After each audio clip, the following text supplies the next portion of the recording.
Hello everyone, बहुत बहुत स्वागत है आपका आरके ट्यूशन में। जैसा कि आपको पता है, हम क्लास 6 की हिस्ट्री कर रहे हैं। ये जो हम पढ़ रहे हैं ये सीटेट के लिए स्पेशल, ठीक है। हम 3rd चैप्टर कर रहे हैं। इससे पहले जो 2 वीडियो मैं अपलोड कर चुकी हूँ, अगर आपने वो नहीं देखी है तो देख लीजिएगा। 3rd चैप्टर का नाम है आरंभिक नगर। अब इसमें जो इम्पोर्टेंट पॉइंट है वो मैं आपके लिए लिख के लेकर आई हूँ, हम वो समझेंगे। हड़प्पा पुरास्थल पंजाब से मिला, जो अब पाकिस्तान में है। जब हड़प्पा की खुदाई हुई थी तब वो कहाँ पर मिला था? पंजाब में। और अब भी वो कहाँ पर है? अब वो पाकिस्तान में है, ठीक है। हड़प्पा पुरास्थल से मिले सामान।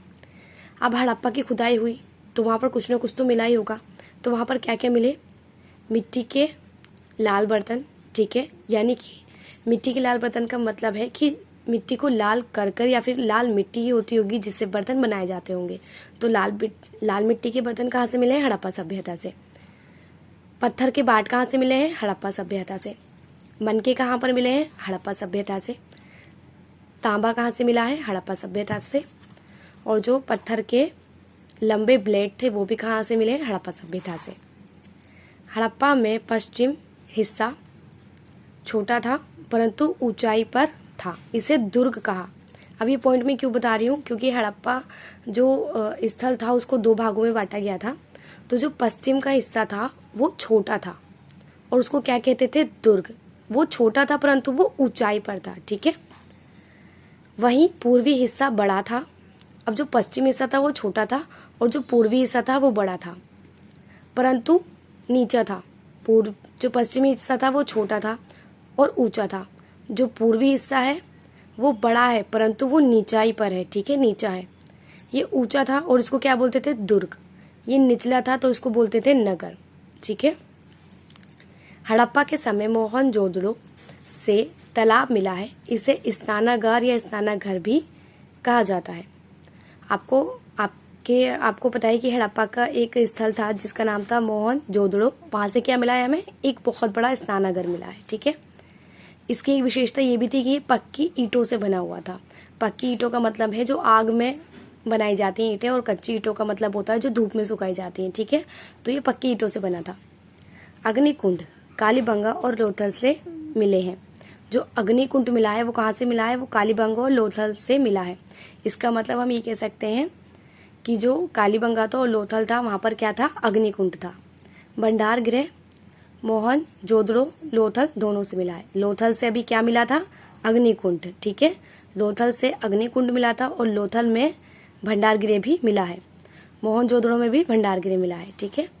हड़प्पा के समय पत्थर के बाट चट नामक पत्थर से बनाए जाते थे। अब मैंने आपको बताया है कि जो हड़प्पा है वहाँ से हमें क्या मिले हैं? वहाँ से हमें पत्थर के बाट मिले हैं। तो ये पत्थर का भी नाम क्या था? पत्थर का नाम यहाँ बताया गया है, वो चर्ट नामक पत्थर से बने थे, ठीक है।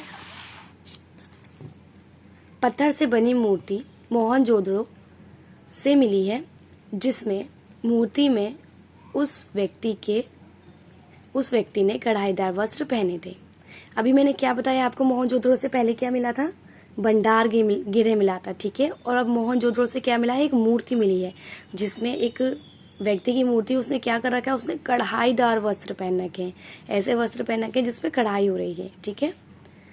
मनके, अब मैंने आपको बताया था कि हड़प्पा स्थल से आपको मनके भी मिले हैं, है ना। अब जो मनके हैं वो किस चीज़ से बनाए जाते थे? एक पत्थर था और उस पत्थर का नाम क्या था? कार्निलियन, ठीक है। कार्निलियन पत्थर से मनके बनाए जाते थे। कच्छ के इलाके में खदिर बेत के किनारे 3 भागों में बटा धोलावीरा नगर था। ज़्यादातर जो नगर थे वो सिर्फ 2 भागों में बटे हुए थे। एक ही धोलावीरा ही था जो 3 भागों में बटा हुआ था। ये बहुत इंपॉर्टेंट क्वेश्चन है, इसको अच्छे से याद कर लीजिएगा कि जो धोलावीरा है वो 3 भागों में बटा हुआ था, ठीक है। और ये कहाँ पर था? कच्छ के इलाके में एक किनारा था, खदिर बेत किनारा, ठीक है, उसके पास था ये धोलावीरा। नेक्स्ट है, पिरामिडों में राजाओं के शव को दफनाया जाता था, उन्हें मम्मी कहा जाता था। जो मम्मी है उन्हें मम्मी किसे कहा जाता था? पिरामिडों में जो राजाओं के शव दफनाते थे, डेड बॉडीज जो दफनाते थे, उनको मम्मी कहा जाता था। शवों को दफनाने में मिस्र में सबसे अधिक धन खर्च किया। उम्मीद करती हूँ आपको आज के ये सारे पॉइंट समझ आए होंगे। ये चैप्टर नंबर 3 से हैं, ठीक है। आपको आपको अगर वीडियो अच्छी लगी हो तो RK.tuition को सब्सक्राइब करें, ठीक है। और कमेंट में ज़रूर बताएं कि आपको ये वीडियो कैसी लगी। ये सारे ही जितने भी पॉइंट मैंने कराए हैं चैप्टर नंबर 3 के, ये सारे ही पॉइंट NCERT में पढ़कर तब मैंने लिखे हैं आपके लिए। जो 3rd चैप्टर के सारे इंपॉर्टेंट पॉइंट्स थे वो मैंने लिख दिए हैं, ठीक है। वीडियो को जो सीटेड कर रहे हैं उन स्टूडेंट्स के साथ ज़रूर शेयर कीजिएगा। आज के लिए इतना ही, अपना ध्यान रखिएगा। धन्यवाद।